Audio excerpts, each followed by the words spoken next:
Hi hello ನಮಸ್ಕಾರ ರೀ. Actually ನಾನು ಬಂದೀನಿ ಒಂದು ಅನ್ನೋನ್ ಪ್ಲೇಸ್.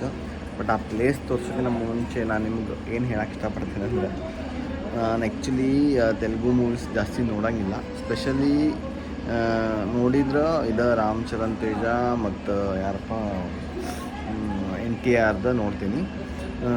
ಪೆಡ್ಡಿ ಮೂವಿದು ಟ್ರೇಲರ್ ನೋಡಿದೆ, ಭಾಳ ಮಸ್ತ್ ಅನ್ನಿಸ್ತು. ಒಂದು ಸ್ಪೆಷಲಿ ಆ ಒಂದು ಡಾನ್ಸ್, ಆ ಒಂದು ಸ್ಟೆಪ್ಸ್, ಮತ್ತು ಹೆಂಗೆ ಆತಂದ್ರೆ ಅದು ಲಿಟ್ರಲಿ ನಾ ಹೇಳ್ತೀನಿಲ್ಲ, ಹಳ್ಳಿ ಚಿರಂಜೀವಿ ಸರ್ ಡಾನ್ಸ್ ಮಾಡ್ದಂಗೆ ಆಗೈತಿ ನನಗೆ ಫೀಲ್. ಯಾಕಂದ್ರೆ ಎಷ್ಟೋ ಸ್ಟೆಪ್ಸ್ ನಾನು ಹಳೇದಕ್ಕೆ ಮತ್ತು ಹೊಸದಕ್ಕೆ ಕಂಪೇರ್ ಮಾಡಿ ವಿಡಿಯೋ ಮಾಡಿ ಇನ್ಸ್ಟಾಗ್ರಾಮ್ನಾಗ ಭಾಳಷ್ಟು ಲೈಕ್ ಪೋಸ್ಟ್ ಮಾಡೋವಂಥ.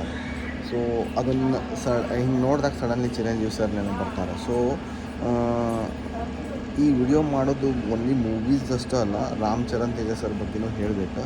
ಯಾಕಂದ್ರೆ ಸ್ಪೆಷಲಿ ಈಗ ನಾನು ಬಾಲಿವುಡ್ ನೋಡ್ತೀನಿ, ಮತ್ತು ನಮ್ಮ ಕನ್ನಡ ಇಂಡಸ್ಟ್ರಿ ಸ್ಯಾಂಡಲ್ವುಡ್ ನೋಡ್ತೀನಿ, ಮತ್ತು ಸ್ಪೆಷಲಿ ತೆಲುಗು ಇಂಡಸ್ಟ್ರಿ ಒಳಗೆ ನಾನೊಂದು ಜಾಸ್ತಿ ಒಂದು ನೋಡಿದ್ದ ಮೂವೀಸ್ ಅಂದರೆ ರಾಮ್ ಚರಣ್ ತೇಜ ಸರ್. ಬಿಕಾಸ್ ಯಾಕಪ್ಪ ಅಂದರೆ ಒಂದು ಇಂಡಸ್ಟ್ರಿ ಒಳಗೆ ಯಾರೋ ಹೊಸಬ್ರು ಬಂದು ಒಂದು ಮೂವಿದು ಮಾಡಿ ಏನೋ ಒಂದು ಹೆಸರು ಮಾಡಿಬಿಡ್ತಾರೆ, ಅದು ಅಷ್ಟು ಈಸಿ ಇರೋಂಗಿಲ್ಲ, ಟಫ್ ಇರ್ತೈತಿ. ಬಟ್ ಆ್ಯಕ್ಚುಲಿ ಟಫ್ ಇರೋದು ಏನಪ್ಪ ಅಂದ್ರೆ, ಒಂದು ಹೀರೋನ ಮಗ ನೆಕ್ಸ್ಟ್ ಹೀರೋ ಆಗಿ ಬಂದು ತನ್ನ ಹೆಸರು ಉಳಿಸ್ಕೊಳ್ಳೋದು ಟಫೆಸ್ಟ್ ಟಾಸ್ಕ್ ಅಂತ. ಯಾವುದೋ ಒಂದು ಫೀಲ್ಡ್ ಒಳಗಾಗಲಿ, not only like movies, business ಒಳಗೂ ಹಂಗೆ. ಅಪ್ಪ ಮಾಡಿದ್ದು ಈಸಿಯಾಗಿ ಬಂದು ಮಗ ನೋಡ್ಕೋತಾನೆ. ಬಟ್ ಅಪ್ಪನಕಿನ್ನ ಮಗ ಮಸ್ತ್ ಮಾಡ್ದ ಅಂತ ಕೇಳಿದ್ದು ನೋಡಿದ್ದಂದ್ರೆ ನಮ್ಮ ಶಿವಣ್ಣ ಸರ್ ಬಿಟ್ಟರೆ ನಮ್ಮ ಕನ್ನಡದಾಗ ನೆಕ್ಸ್ಟ್ ಬರೋದು Ram Charan Teja sir. One of the finest actor, finest dancer. Work, dedication, ಅವ್ರದ್ದೊಂದು ಮೂವಿ ಒಂದು ಚೂಸ್ ಮಾಡೋ ಒಂದು ವೇ ನೆಕ್ಸ್ಟ್ ಲೆವೆಲ್. ಒಮ್ಮೊಮ್ಮೆ ಅನ್ಕೋಬೇಡ್ರಿ ನಮ್ಮ ಕನ್ನಡದವರಾಗಿ ತೆಲುಗು ಮೂವಿ ಬಗ್ಗೆ ಯಾಕೆ ಮಾತಾಡ್ತೀರಿ ಅಂತಂದು. ಎಂಟರ್ಟೈನ್ಮೆಂಟ್ ಬಂದಾಗ ಅದ್ರಾಗ ಯಾವುದೂ ಹಿಂಗೆ ಲ್ಯಾಂಗ್ವೇಜ್ ಅಂತ ಬರೋಂಗಿಲ್ಲ. ನಮ್ಮ ಮೂವಿ ಜೊತೆ ಕಾಂಪಿಟೇಷನ್ ಬಂದಾಗ ನಾವು ದುರೀಂದರ್ಗೆ ಅಪೋಸ್ ಮಾಡಿದ್ವಿ. But Dhurandhar is not a competitor for Toxic. ಒಂದೇ ಮಾತು ಹೇಳ್ಬೇಕಂತಂದು. ಎರಡನೇದು ಏನಪ್ಪ ಅಂದ್ರೆ, ನಾನೀಗ ರಾಮ್ ಚರಣ್ ತೇಜ ಸರ್ ಬಗ್ಗೆ ಮಾತಾಡೋಂತೀನಿ ಅಂದ್ರೆ ಅವದಷ್ಟು ಮಾತಾಡೋನು, ಮತ್ತು ಅದು ಟಾಪಿಕಿಗೆ ಬರ್ತೀನಿ. ಸೊ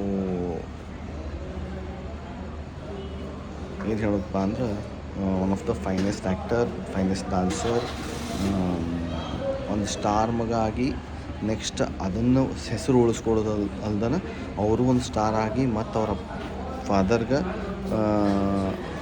ಬರೋ ಮೂವಿ ಪ್ರೊಡ್ಯೂಸರ್ ಆಗಿನೂ ಮಾಡ್ತಾರಂದ್ರೆ ಇವ್ರದ್ದೊಂದು ಎಂಥ ಪೊಟೆನ್ಷಿಯಲ್ ಇರ್ಬೇಕು ನೋಡ್ರಿ. ಯಾಕಂದ್ರೆ ನಾವು ಮಿಡಲ್ ಕ್ಲಾಸ್ ಫ್ಯಾಮ್ಲಿ ಒಳಗೆ ಇದ್ದ ನಮಗೆಲ್ಲ ಫೆಸಿಲಿಟಿ ಕೊಟ್ಟ ಮೇಲೆ ಇದ್ರಕ್ಕಿಂತ ಜಾಸ್ತಿ ನಾವು ಹೆಚ್ಚಿನ ಎದಕ್ಕೆ ಯೋಚನೆ ಮಾಡೋದಪ್ಪ ಅಂತ ಯೂಶ್ವಲಿ ನಾವು ಯೋಚನೆ ಮಾಡ್ತೀವಿ.